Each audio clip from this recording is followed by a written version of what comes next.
Hello friends, welcome to లక్ష్మణాలికి channel. ఇప్పటి వరకు మా ఛానల్ని ఇంకా ఎవరైనా సబ్స్క్రైబ్ చేసుకోకపోతే ఇంకెందుకు ఆలస్యం, వెంటనే కింద సబ్స్క్రైబ్ బటన్ క్లిక్ చేసి పక్కనే ఉన్న బెల్ ఐకాన్ని క్లిక్ చేసేసేయండి. చాలా రోజులైంది కదా నేను మీ ముందుకు వచ్చేసి, అందుకే ఇంకో సరికొత్త రెసిపీ, ఇది పిల్లలకు కూడా యూజ్ అవుతుంది. నేనైతే మా పిల్లల కోసమే చేశాను. సో మీకు కూడా టిఫిన్ బాక్స్లోకి ఒక ఐడియా ఇచ్చినట్టు ఉంటుంది అని చెప్పేసి వీడియో తీసి పెట్టడం జరుగుతుంది. ఇది వచ్చేసి అర్బీ చిప్స్ అండి, లేదంటే చామల దుంప, చామలగడ్డ అంటారు కదా, వాటితో చిప్స్ ఇంట్లో చేసి పెట్టుకోవచ్చు. లైక్ మనకి 10 to 15 days వరకు స్టోరేజ్ ఉంచుకోవచ్చు. బాగానే ఉంటాయి చిప్స్ అనేవి. సో నేను ఒకటేసారి ఇలా తెచ్చేసి చేసేసి పెట్టుకుంటాను. పిల్లలకి టిఫిన్ బాక్స్లో కానీ ఈవినింగ్ స్నాక్స్కి కానీ అలా ఇచ్చేస్తాం. మనం ఆ చిప్స్ ఈ చిప్స్ అంటూ బయట చిప్స్ ఇచ్చేదానికన్నా ఈ చిప్స్ చాలా హెల్దీ అండి. ఇందులో ఫైబర్ ఉంటుంది, మెగ్నీషియం, పొటాషియం, విటమిన్స్, మినరల్స్, చాలా బెనిఫిట్స్ ఉన్నాయి ఈ అర్బీ రూట్స్లో నుంచి.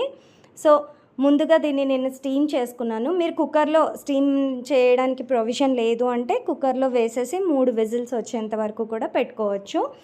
కాకపోతే కుక్కర్లో పెట్టడం వల్ల కొంచెం ఎక్కువ కుక్ అయిపోతే మనకి ఇంకా స్టిక్కీగా ఉంటుంది, చేయి జారిపోతూ ఉంటుంది కట్ చేసుకోవడానికి.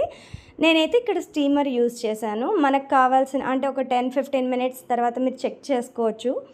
సో చెక్ చేసేసి 15 minutes స్టీమ్ చేశాను నేనైతే ఇక్కడ. తర్వాత మనకి స్కిన్ కూడా చాలా ఈజీగా పీల్ చేసేసుకోవచ్చు. స్టీమ్ అయిపోయిన తర్వాత, చల్లారిన తర్వాత జస్ట్ చాకుతో ఇలా గీకేస్తే వచ్చేస్తుంది స్కిన్ అంతా కూడా.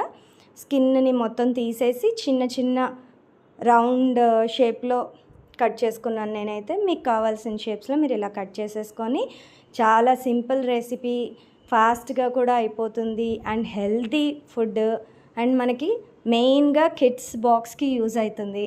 సో అందుకని చెప్పి మీకు ఈ ఐడియా ఇస్తున్నాను. వేరే చిప్స్, బయటి కేక్స్ అని అవన్నీ పెడతాం కదా, బిస్కెట్స్ అని, వాటి బదులు ఇది హెల్దీ ఫుడ్. సో ఇలా డీప్ ఫ్రై చేసేసుకొని చిన్న చిన్న పీసెస్ కింద కట్ చేసేసి, అన్నీ డీప్ ఫ్రై చేసిన తర్వాత కూడా మీ ఇష్టం ఉన్న ఫ్లేవర్ యాడ్ చేసేసుకోవచ్చండి. నేనైతే జస్ట్ సాల్ట్, పెప్పర్ వేసాను. కారం కూడా స్ప్రింకిల్ చేయలేదు. జస్ట్ లిటిల్గా సాల్ట్ అండ్ పెప్పర్ అంతే. క్రిస్పీగా, కొంచెం బాగా క్రిస్పీగా తీసుకుంటే కనుక బాగుంటుంది. మనకి 10-15 days స్టోర్ చేసుకోవడానికి బాగుంటుంది. మరీ క్రిస్పీగా లేకుండా మెత్తగా తీసుకుంటే మాత్రం వెంటనే తినేసేయాలి. సో చూసారుగా, ఇలా రెడీ అయిపోయింది మనది. మీకు కావాల్సిన ఫ్లేవర్స్ మీరు ఆరిగానో కానీ, చాట్ మసాలా కానీ, ఇలా ఏదైనా కూడా యాడ్ చేసుకోవచ్చు, బాగుంటుంది. Thank you for watching. మీరు కూడా ట్రై చేసి లైక్ చేసి కమెంట్ చేయండి నాకు. Thank you.